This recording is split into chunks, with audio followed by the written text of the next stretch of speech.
What's up everyone, it's Kelly and today I've got another swatch review for you. So today I'm partnering up with KBShimmer to show you their new Mix It Up collection. But before we get into that, if you haven't heard of KBShimmer before, they are an independent nail polish brand that is based in the US, and all of their polishes are fave free, meaning they are free of 5 of the potentially harmful ingredients that can be found in nail polish. They are vegan, meaning they do not use any animal derived ingredients, and they're also cruelty free, meaning they do not test their products on animals. So they just released this new collection, the Mix It Up collection, which is 7 brand new nail polishes, 6 of which are actually cream finishes, and they're super bright neon shades. And then we also have a topper, which is sort of a black flake topper, but it's not your average everyday black flake, because this one actually has shapes in it. So I was really excited about this collection. You guys know I love a black flake topper, and I've been talking, especially recently, about how I love the KBShimmer creams and I would love more of them. So I was really hyped to see this. And also just the colors are so bright and summery and eye searing. So it's just the perfect summer vibes. So let's go over the swatches first, then we can talk a little bit more about my thoughts on them. Then we can get into pricing, availability, all that good stuff. So roll the swatch footage. So as with all of my swatch and review videos, I am using base coat underneath all of my swatches just to protect my natural nail and prevent any stains. Today it's the KBShimmer Ridge Filling base coat. So we'll start off with the namesake of the collection. This one is called Mix It Up, and this is a stunning neon hot pink cream shade. And I could just tell in the first swipe of this one that the formula was going to be impressive, and let me tell you, it did not disappoint. It's just so creamy and smooth to work with, and the color itself has such a brightness and a warmth to it. I feel like I'm so used to seeing neon pinks that are on the cooler side, so I love getting this warmer, kind of watermelon-y color. So this one gave me perfect coverage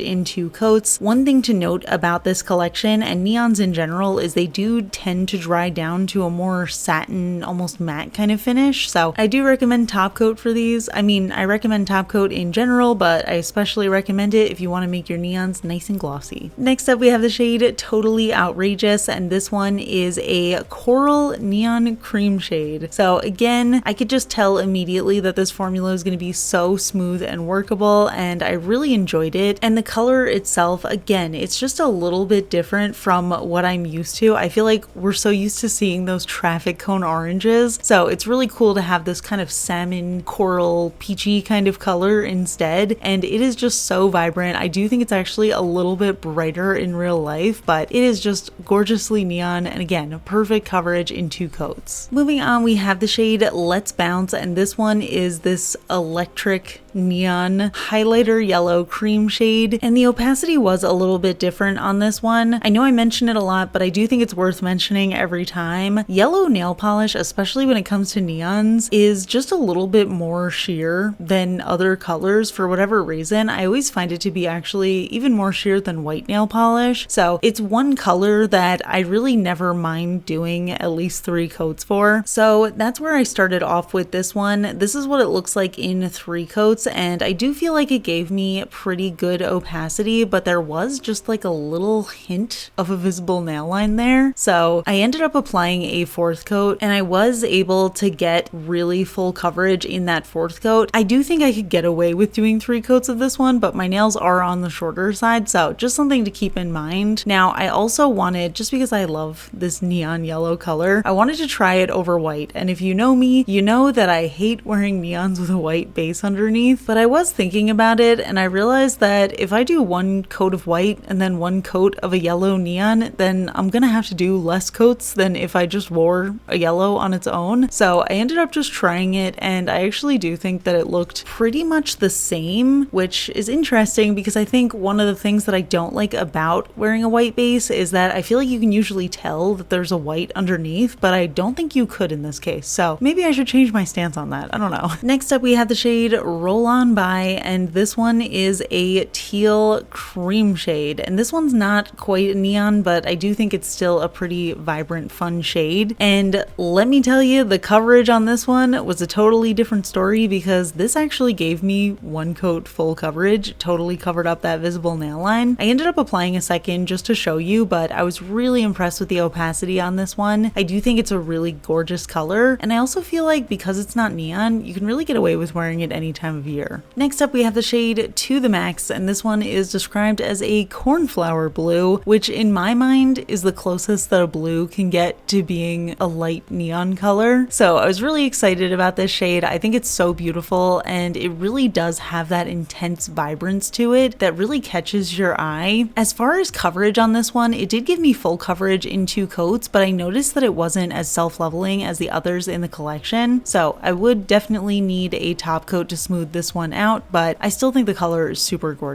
And now onto the final cream finish of the collection. This one is Net Gains, and I probably don't even have to tell you that I was so excited for this one because I just love purple nail polish, and this one being this intense neon violet purple was just so fun. I love that it's a warm, almost fuchsia kind of tone instead of the usual cool toned purple, but it still has so much vibrance to it. I feel like usually the warmer purples tend to be a little bit dustier, so I love the saturation on this. And again, the formula was really nice. It gave me perfect coverage in 2 coats, and I'm definitely going to be wearing this one a lot. And last but definitely not least, we have the topper of the collection, which is called Scratch That, and this one is a black flake topper, but it is not just a black flake topper. This one has a combination of so much fun. So we've got the irregular kind of shards of glitter in there, and then we also have regular hex glitters, plus we have circles and star shapes, and it's all in a matte black finish. And oh my goodness, this is so much fun. I feel like they took the idea of a black flake and just elevated it so much, and especially with the stars in there, this is giving a strong 80s vibe, which I totally love, especially paired over these colors. But I love a black flake. I know some people don't like them, but I feel like even the people who don't like black flake toppers are gonna like this because of the shapes. So I think that's just really fun. I also really appreciate that the fun shapes aren't difficult to get onto the nail. When I was applying it, I could easily just get a couple of stars on the brush as I was going, but you can also kind of fish around in there and apply more stars as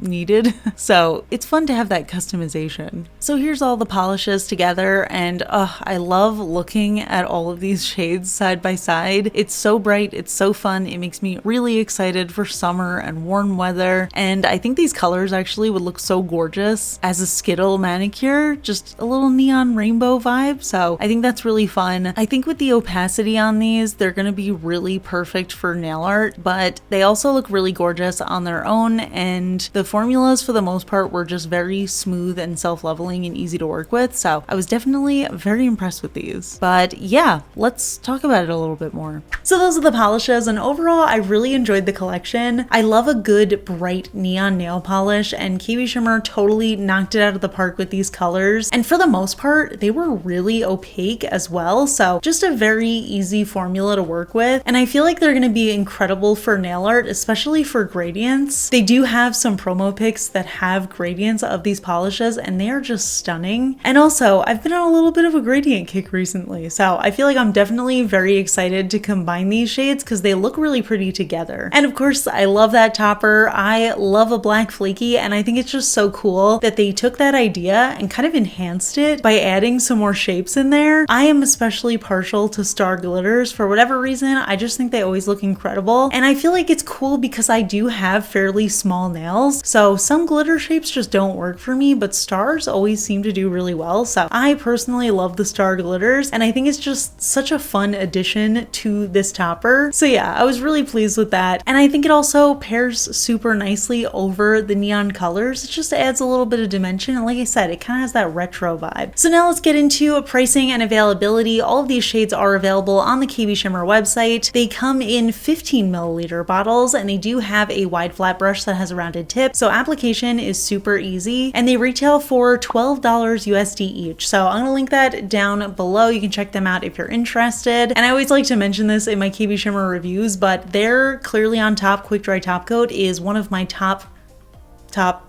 top coats of all time. So if you're on their website, I highly encourage you to grab that as well. It's super well priced and it just works incredibly well. Like I said, I'm gonna link everything down in the description, but I'm curious to hear your thoughts. What do you think of this collection? What do you think of the cream finishes? What do you think of this black flake topper with extra shapes in it? Leave it all in the comments. We can chat about it. And if you enjoy my swatch and review videos, please hit that like button. It really helps me out. It lets me know I'm doing a good job. If you're not subscribed to my channel already, I would really appreciate if you could subscribe. I put out new videos every Monday, Wednesday, and Friday. And of course, a huge shout out to my supporters on Patreon, my royal astronomer Amanda M, as well as my cosmic admirals Ken, Rosie, and Angel. I really appreciate your support, and I'll see you all in my next video. Bye. Today's fun fact question comes from Patreon supporter Caroline, and Caroline wants to know, if you could do nail art for any famous person, who would it be? Oh my gosh, it would probably be somebody I don't like very much, because if I'm being totally honest, I am not good at doing nail art on other people. I am self-taught, I'm not a professional, so I have only ever really had my own canvas to do nail art on, and I don't know that I've really tried doing nail art on other people, but I feel like it wouldn't go that well, just because when I'm doing nail art, I'm kind of like really close unless I'm filming it. So I feel like,